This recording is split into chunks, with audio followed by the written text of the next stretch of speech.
या description of milling machine में ही आप number of spindle number of spindle speed है, तो स्पीड स्पेंडल की कितनी होनी चाहिए, नंबर ऑफ फीड कौन कौन से दे सकते हैं, टेपर ऑफ स्पेंडल, ठीक है, स्पेंडल में कौन सा टेपर है यह आपको शो करना पड़ेगा। इसके बाद मशीन कितने हॉर्स पावर की है, जो मोटर उसके अंदर लगी हो कितने हॉर्स पावर की है। इसके बाद साइज ऑफ आर्बर का साइज क्या है, ठीक है, आर्बर पार्ट्स है एक, यहाँ पे आपको दिख रहा है, तो आर्बर का साइज क्या होगा वो हमें बताना पड़ेगा, क्योंकि आर्बर अलग अलग डायमीटर में आते हैं। इसके बाद weight of machine, weight machine की कितनी वेट है, किस तरह के काम हमें कर रहे हैं, वो वेट ऑफ मशीन आपको लेना पड़ेगा। इसके बाद प्रॉपर शेप जो है कि ऑफ मशीन, जहाँ पे हम मशीन रख रहे हैं वहाँ पर प्रॉपर शेप है कि नहीं, ये चीज़ें हमें आप कहते हैं कि जो है, ये मान लीजिए आपकी मशीन है, ठीक है, तो यहाँ से ये एक कॉरिडोर होना चाहिए, इस तरह से गैलरी होना चाहिए इसके चारों तरफ, मतलब एक स्टैंडर्ड साइज में मतलब आपका 2 से 2.5 mm इस मशीन के चारों तरफ एक आपका गैलरी होना चाहिए।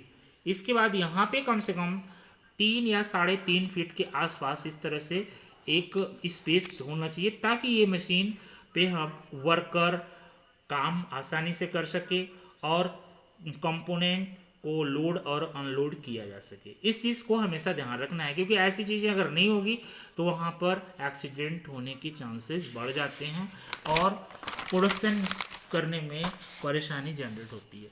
इसके बाद आपका डिस्क्रिप्शन ऑफ मशीन पार्ट्स।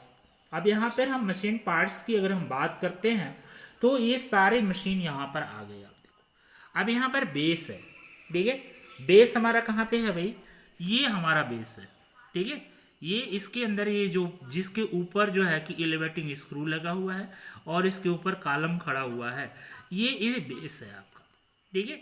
ये जो बेस है, ये बेस काम का कर रहा है, ये किस चीज़ का बना होता है, इसके ये जो है हमारा कास्ट आयरन का बना होता है, ठीक है, कास्ट आयरन या ग्रे कास्ट आयरन का बना होता है, ठीक है।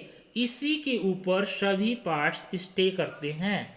ये जो पार्ट्स हैं आप देखो, ये पूरा मशीन इसी बेस के ऊपर काम करता है, ठीक है।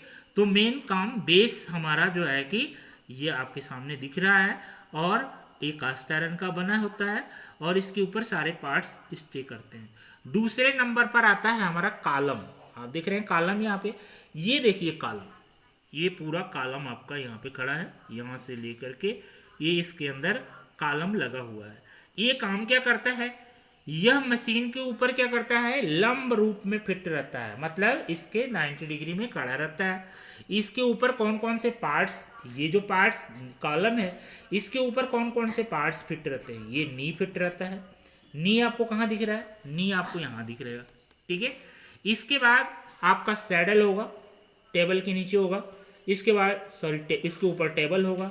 ये सारी चीज़ें जो है हमारी इसी कॉलम के ऊपर फिट रहती हैं। इसके बाद आपका आता है नी, ठीक है, ये नी क्या है, नी का हिंदी क्या होता है, घुटना होता है, ठीक है। और ये इसकी जो शेप होती है ये जस्ट लाइक एक घुटने की जैसी है। इसी नी के ऊपर ये पूरा टेबल हमारा मैकेनिज्म काम करता है, ठीक है। जैसे इसको चलाने के लिए ये सारे मैकेनिज्म जो हमारे ड्राइव मैकेनिज्म हैं ये इसी कॉलम के अंदर काम करते हैं। उसी तरीके से इस टेबल को भी हम ऑटो मूवमेंट जब देते हैं तो इसी नी के अंदर पूरे मैकेनिज्म फिट रहते हैं, ठीक है। इसके बाद आपका सैडल है। सैडल काफ़ी जो है कि चर्चा हो चुकी है।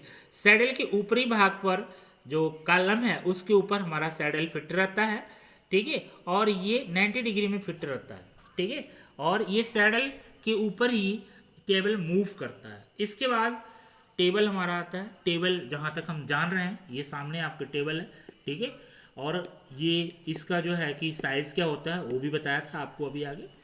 तो ये भी एक मशीन, जो हमारा मशीन, ये मिलिंग मशीन हमारी जो दिख रही है इसका मेन पार्ट भी टेबल ही है, क्योंकि इसके ऊपर सारे काम हम देखो यहाँ पर जो है कि बाकी चीज़ों हम क्या करते थे कि मैनुअली कर लेते थे, लेकिन इस टेबल को हम ऑटो में फिट कर देते हैं और ऑटो चलता है।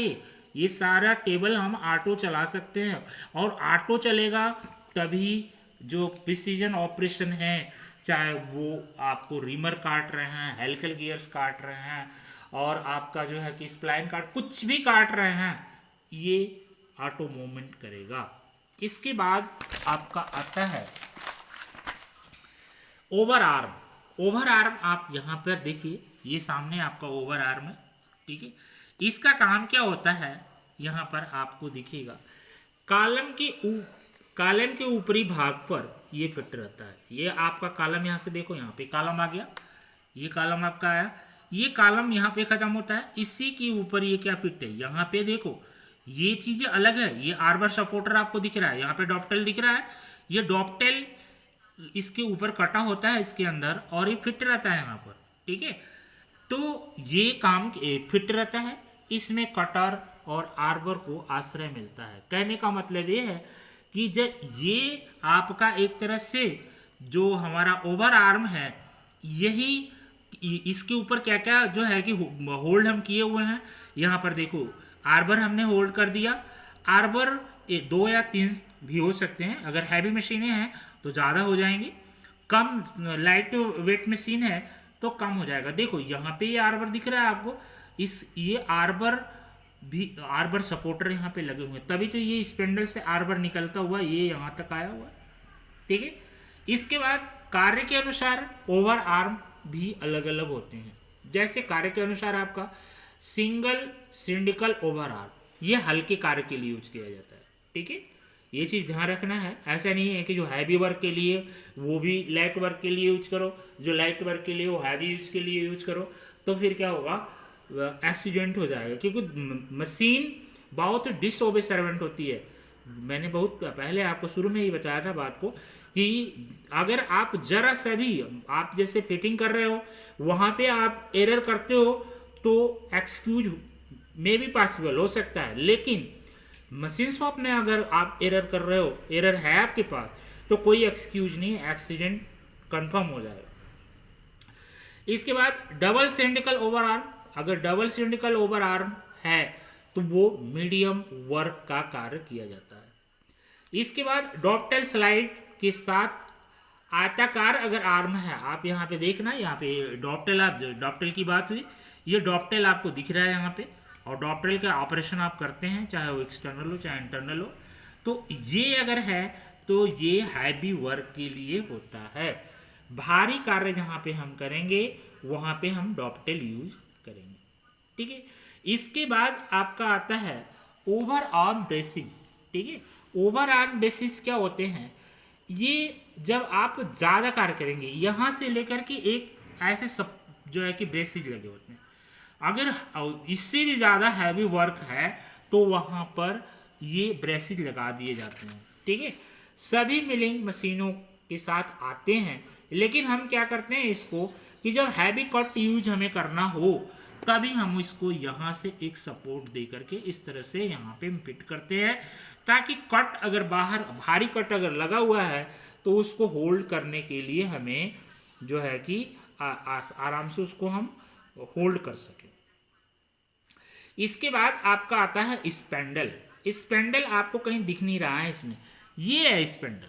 ये जो आर्बर है, इसी आर्बर यहाँ से लेके यहाँ तक तो आर्बर है, लेकिन यहाँ पे ये जो फिट है आर्बर, इसमें टेपर कटा हुआ है, टेपर थ्रेड कटी हुई है, ठीक है।